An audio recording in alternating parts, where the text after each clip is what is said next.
Bueno, les comparto unas reflexiones sobre ese tema. Mira, voy a empezar.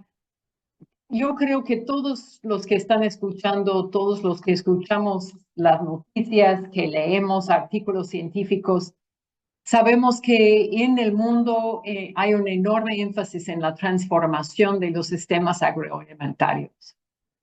Sabemos también que hay múltiples sectores que estén implicados en los sistemas, en estos sistemas, considerando varios diferentes metas y objetivos. Por ejemplo, el sistema agroalimentario es una importante fuente de ingresos para hogares, para países. Es un contribuidor a los retos con el medio ambiente, es también afectado por el medio ambiente. El comercio internacional, las redes de alimentación y transporte, mercados, todos estos sectores tienen metas y objetivos relacionados con este proceso de transformación. Desafortunadamente,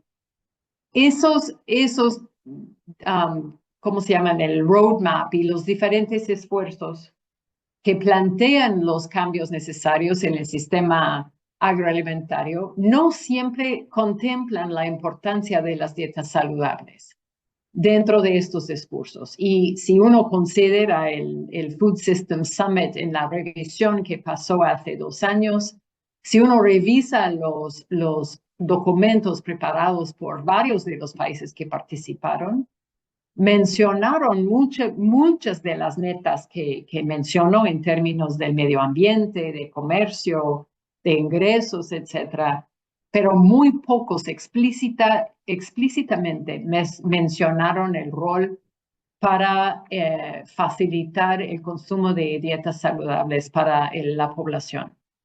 Entonces, en esa presentación quiero enfocar un poco en cuáles son algunas de las barreras que está posiblemente contribuyendo a ese problema, esa falta de enfoque en las dietas saludables, y cómo podemos usar mejor los datos y la evidencia para cambiarlo y asegurar que en el proceso de transformación aseguremos que las dietas saludables se facilita su consumo en todos los países en el mundo. No voy a presentar la importancia de la dieta, eso todos yo creo que lo sabemos. Eso es un punto obvio de partida en la presentación que les voy a hablar. Entonces, voy a hablar un poco sobre la importancia de el consenso sobre lo que es una dieta saludable, la traducción de cómo entonces consideramos el patrón de alimentación en el contexto. Escuchamos hace momento sobre la dieta mediterránea, pero eso es una parte del mundo. Hay muchos diferentes patrones dietéticos en diferentes partes del mundo. ¿Cómo podemos mejorar el uso de los datos sobre dieta para informar estos procesos necesarios de identificar las brechas en la dieta y usar estos datos para informar las acciones para mejorar la disponibilidad y adquisibilidad de los alimentos? Obviamente también considerando las cuestiones de demanda y preferencias del consumidor.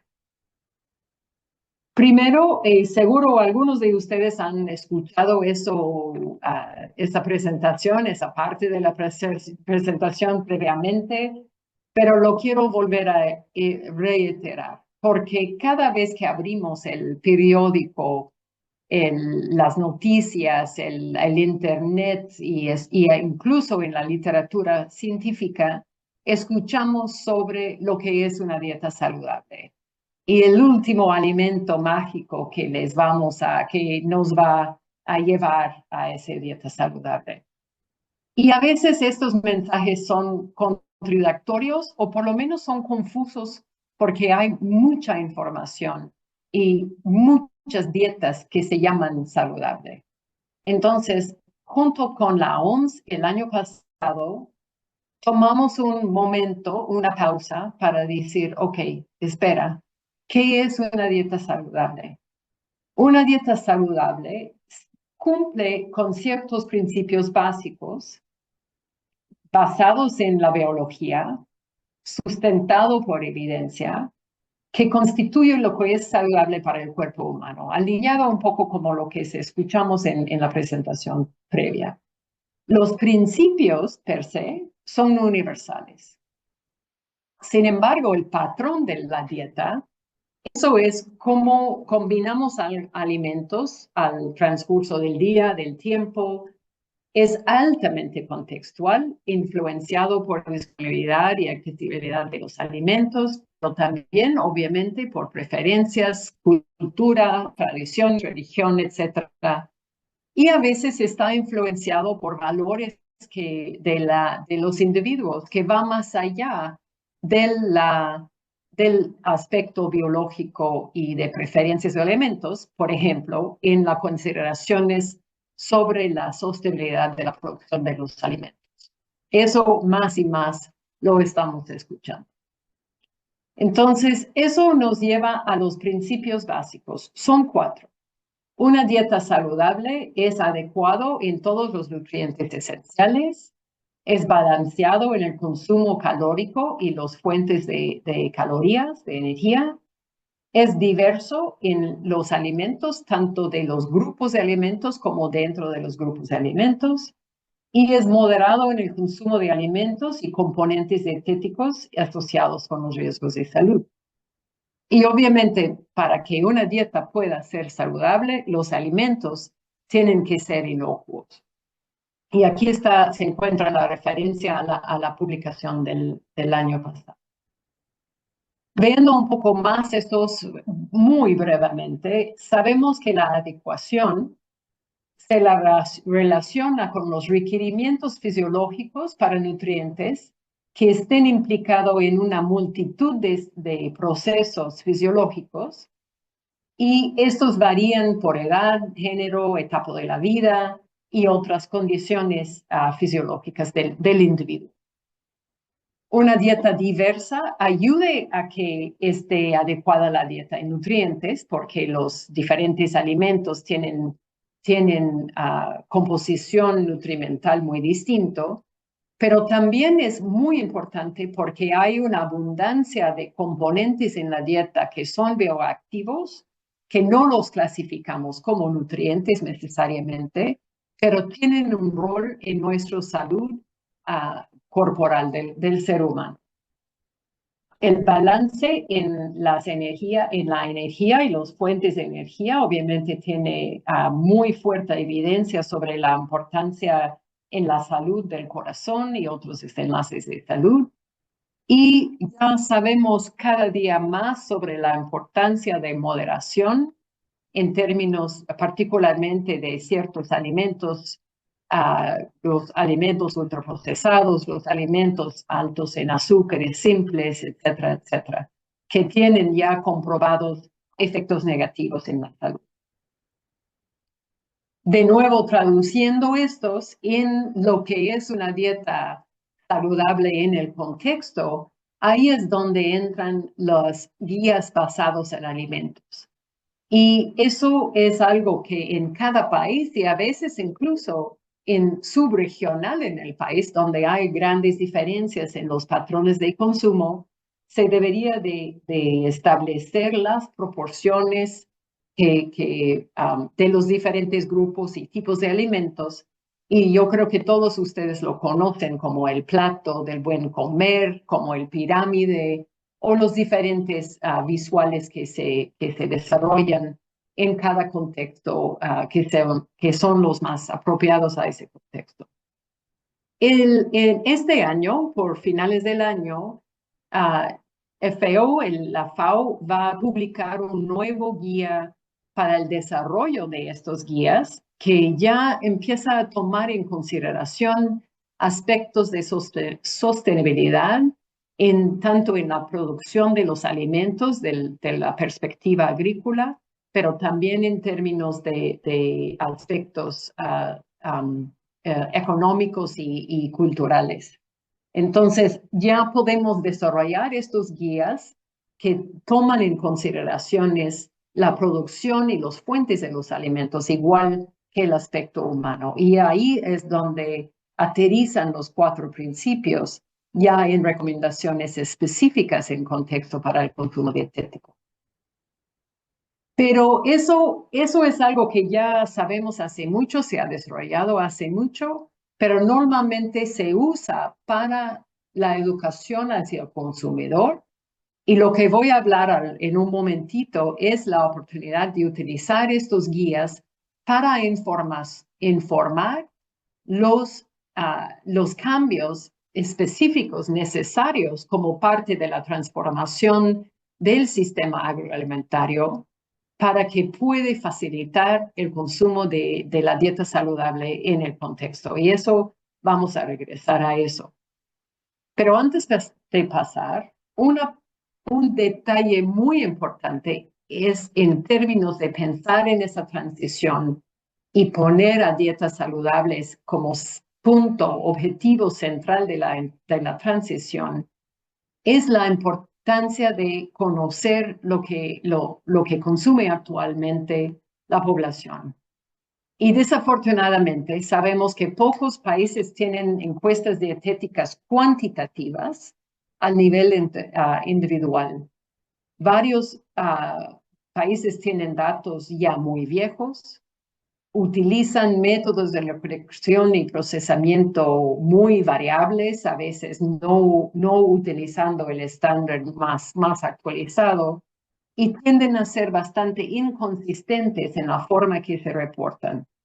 Eso limita mucho la capacidad del uso de estos datos. Y si vemos en América Latina, la mayor parte de los países tienen datos sobre el consumo de dietético, pero no todos. Pero si vemos África y el Asia, la parte central de Asia, la verdad es una brecha sumamente importante para ver cuáles son los problemas actuales del consumo dietético que podemos y debemos de utilizar como la punta de entrada para este proceso de transición. Si vemos grupos específicos, esto es datos en general, en diferentes grupos. Típicamente incluye mujeres y niños menores de 2 años. Si vemos otros grupos etarios, ya el consumo de los datos cuantitativos de consumo, que es la verde oscura, son muy, muy pocos países. De nuevo, América Latina tiene la gran ventaja de tener la mayor parte de los países tener datos, pero África realmente solo hay un país que es Etiopía que tiene estos datos cuantitativos a nivel nacional. Es enorme brecha. Bueno, ¿por qué es tan importante de poder ver estos datos de forma cuantitativa? Y eso desde ese mismo reporte que está citado aquí, eso se analizaron los datos de México del 2012 para mujeres en áreas rurales de 10 a 13 años.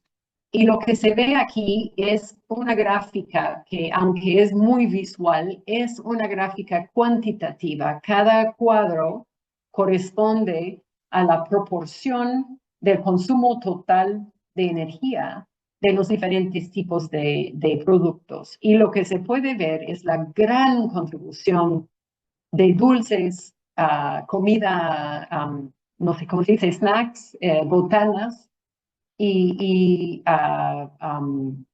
bebidas azucaradas. Y se puede ver que dentro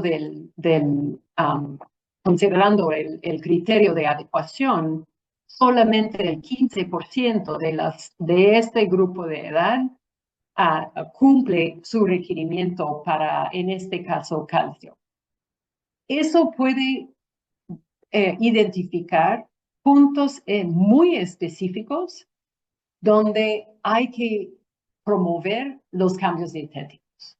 En ese caso, viendo consumo de nutrientes, En ese caso, viendo consumo de categorías de alimentos donde es muy alto, donde es muy bajo, por ejemplo, las frutas y verduras es una proporción muy baja. Pero estos mismos datos se podría considerar también desde los otros tres principios, el balance, la diversidad y la moderación. Y ese puede conllevar a recomendaciones para cambios políticos muy específicos. Y de hecho, eso se ha utilizado en México, ahora ligándolo con otros retos de interés. Por ejemplo, en el caso de la gráfica del lado izquierdo, el costo de la dieta. Y aquí lo que han hecho es el modelaje de tres patrones dietéticos, el consumo actual, en este caso de la encuesta del 2016, y si eso se logra cambiar con dos dietas alternativas, se puede notar la gran diferencia en la adquisibilidad de la dieta ajustando a un patrón saludable con dos diferentes opciones. Y no voy a entrar en los detalles de la diferencia, pero lo importante aquí es, teniendo estos datos, ya empieza a indicar dónde hay oportunidades para cambio. Y en la gráfica del lado derecho hace lo mismo, pero ahora sí viendo el potencial impacto de este patrón dietético en diversos indicadores del medio ambiente. Y si uno, regresando de nuevo a mi diapositiva primera, si uno quiere convencer a los tomadores de decisión que la dieta saludable sea parte de los principales objetivos para su transición del sistema alimentario, no podemos hablar solamente de nutrición. Eso, tenemos que hablar de los otros retos que son fundamentales para el país y normalmente relacionado, como mencioné, con el cambio climático y las implicaciones para el sector agroalimentario, los ingresos al país, etcétera, etcétera, que voy a comentar en el siguiente, en un diapositivo próximo. Bueno, México tiene el lujo de tener muchos años con muchos datos muy robustos. No todos los países lo tienen. Y es por eso que hace un poco más que un año lanzamos en FAOstat, que es el sitio de FAO donde agregamos datos al nivel nacional, que son los Food Balance Sheets, perdón, que no me acuerdo cómo se dice en español, datos al nivel hogar, que son las encuestas de gasto-ingreso en el hogar, y donde existe también el dato de encuestas individuales como 24 horas. Pero eso permite a los países que no tienen otras fuentes, no tienen las fuentes de información individual, recurrir a otras fuentes y ver el perfil actual de su situación en el país. En ese caso, al lado izquierdo es Guatemala, donde vemos el consumo aparente, que eso quiere decir a nivel nacional en el primer, en la barra anaranjado, y ya por ingreso del hogar en las otras barras. Eso no es consumo individual, sino se llama aparente porque está basado en una encuesta al nivel hogar, la encuesta de ingreso gasto de hogar. Donde no hay otros datos, eso es mucho mejor que nada. Eso es la misma gráfica en el caso de Costa Rica. Entonces, ahí es un esfuerzo de utilizar, ojalá, promover la recolección de datos robustos, pero por lo menos utilizar los mejores datos disponibles para asegurar que las indicaciones y que las acciones que estamos promoviendo, los cambios políticos, tienen base lo más que puedan en la situación actual. Bueno, entonces ya pasamos por los últimos a algunos ejemplos de cuáles son las políticas que pueden y deben cambiar como parte de esa transición. ¿Y qué es la evidencia que debemos de entender? Necesitamos entender la situación actual de cuál es la relación entre ciertas tendencias y ciertas políticas y la disponibilidad y adquisibilidad de alimentos en el país. Y aquí es el último reporte de Agricultural Commodities, publicado en el 24 de la FAO. Y ese reporte se trata sobre el tema de comercio internacional y la nutrición. Y de forma general, lo que se encontró es que con mayor comercio internacional aumenta la disponibilidad de alimentos en el país. También aumenta la adquisibilidad por dos rutas. Primero, porque se ve reducción en precios y porque aumenta el crecimiento económico y el ingreso. Y si vemos las dos gráficas, la parte de arriba, aquí al lado derecho, lo que se ve es la relación entre la apertura al comercio internacional y el abasto de un promedio de nutrientes, que es como tratando de capturar la totalidad de un grupo de alimentos, de nutrientes, perdón, esenciales. Cada punto es un país y lo que se ve es esa tendencia positiva entre la apertura al comercio y la disponibilidad de nutrientes. De nuevo, eso es disponibilidad, no consumo actual. Ese también es el costo. Mientras más altas tarifas sobre la importación de alimentos tiene, que es la gráfica verde, mayor precio por kilocaloría. En ese caso es energía, comparado con los países que tienen menor tarifas sobre la importación de los alimentos. Entonces hay un lado positivo. Pero también hay un lado negativo. Esto, como vimos en ese reporte, el comercio internacional aumenta la diversidad de los alimentos en un país, por ejemplo, las frutas y verduras, pero también aumenta la disponibilidad y reduce el costo de los alimentos ultraprocesados. Eso puede parecer lógico, pero aquí tenemos la evidencia y en el reporte se entra no solo en estas gráficas muy general sobre políticas, pero entra en políticas muy específicas, tanto que promueven la accesibilidad y adquisibilidad de los alimentos, también los que pueden tratar de mitigar estas influencias, como es el etiquetado y los impuestos sobre alimentos ultraprocesados. Y bueno, ahora sí, ya entrando un poco en el aspecto de las políticas para la producción interna de alimentos, de nuevo, igual que esa parte de transformación de sistemas, la agricultura tiene metas sociales y económicos que normalmente son lo que buscan optimizar dentro de las políticas agroalimentarias. Y eso típicamente es el ingreso nacional que proviene de los alimentos del sector agroalimentario, del empleo que entra tanto en la finca como en el proceso, en toda la cadena de alimentos, y la pobreza rural. Típicamente estos son los primeros tres enlaces críticos, y por décadas el FAO ha estado ayudando, utilizando métodos de modelaje de optimización para buscar cuál es el paquete de políticas fiscales que optimizan estos tres desenlaces.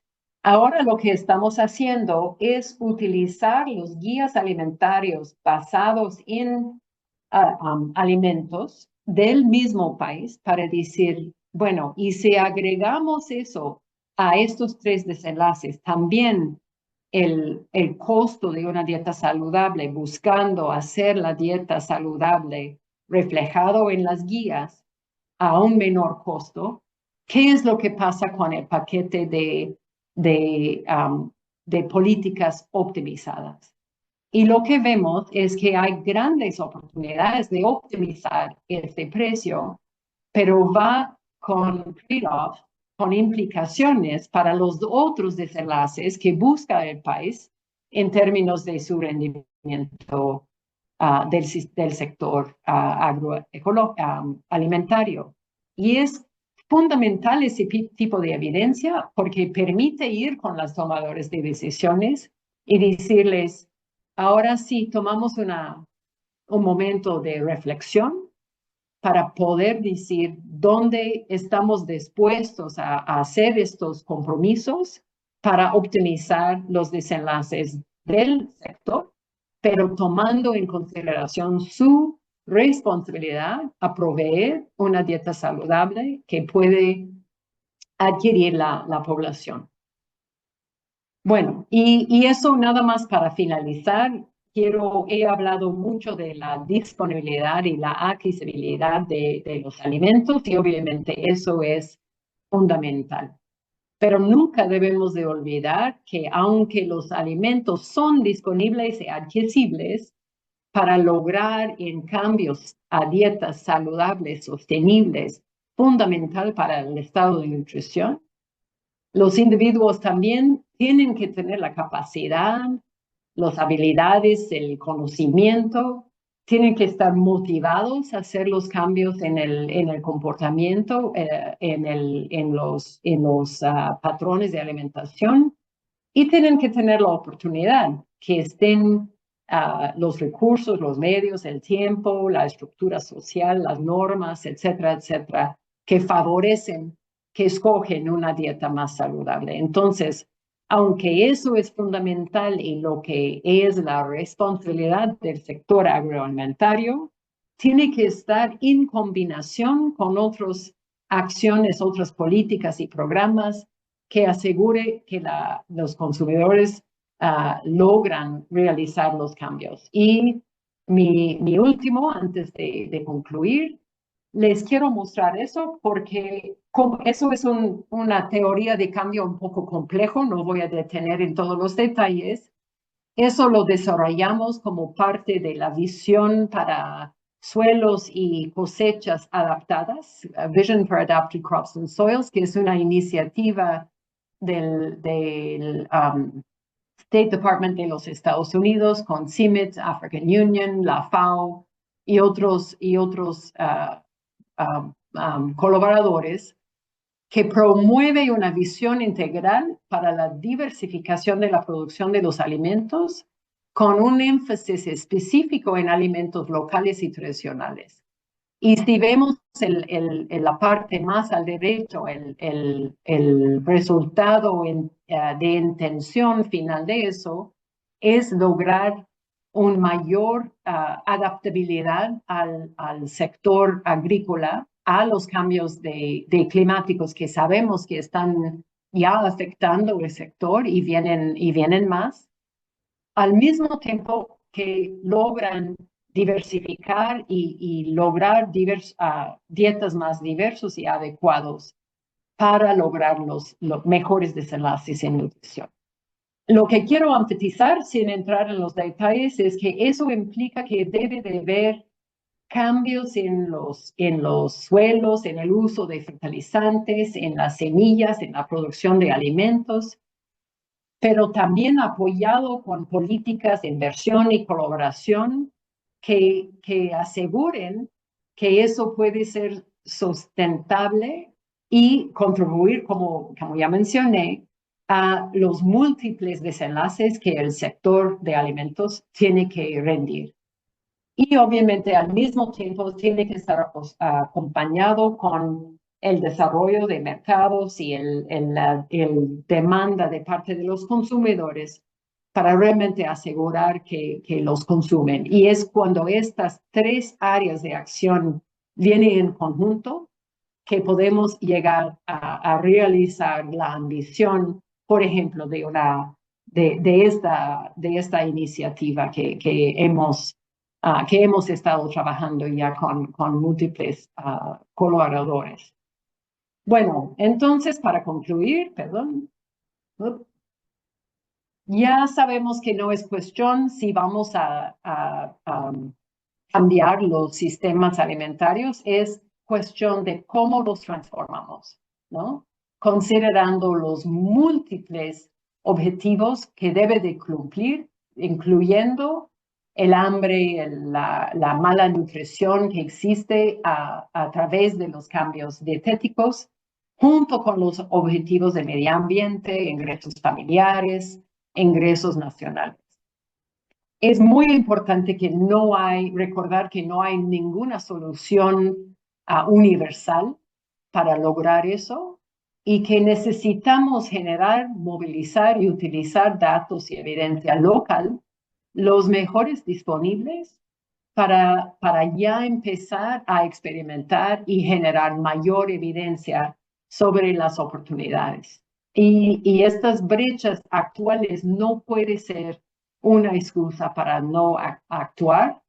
Usamos los mejores datos disponibles y en conjunto generamos esta evidencia para que podamos seguir continuamente mejorando las acciones en esa área. Gracias.